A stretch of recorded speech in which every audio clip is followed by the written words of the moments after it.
Bandaning Allohga ibodat qilish saviyasi 3 xil bo'ladi deydilar. Birinchi saviya, yuqori saviya.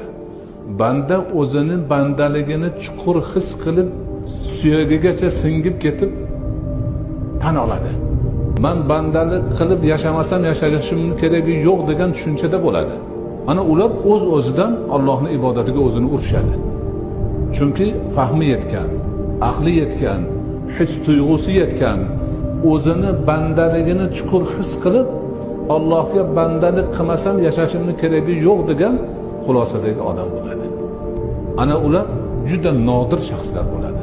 Payg'ambarlar, ularga yaqin kishilar bo'ladi va zamon o'tishi bilan ozayib boraveradi ular.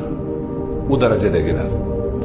Ikkinchi darajadagilar ibodat, toat, Allohning amri hammasi go'zal narsa ekanligini tushunib yetadi.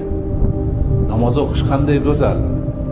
Bundan chiroyli narsa dunyoda yo'q. Roza tutish qanday foydali narsa. Bundan foydali narsa dunyoda yo'q. Allohning u farzi qanday yaxshi, bu farzi qanday yaxshi, bu qanday vojib yaxshi. Bundan go'zal narsani topolmayman. Shuni g'animat bo'lay deb o'zini uradiganlar toifasi ular. Bular ham oz bo'ladi. Ular orif bandalar bo'ladi. Allohga yetishgan bandalar bo'ladi. Allohning muhabbati bilan yuraklari, qalblari to'lgan, qalblarida Allohning muhabbatidan boshqa muhabbatga joy qolmagan bandalar bo'ladi. Ammo siz bilan biz ko'pchilik ibodatni nima uchun qilamiz? Savobidan umidvor bo'lib, azobidan qo'rqqanimizdan qilamiz.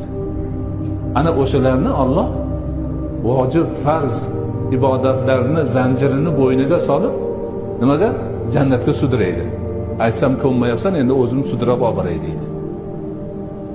Mana shu haqiqatni biz yaxshi bilishimiz kerak.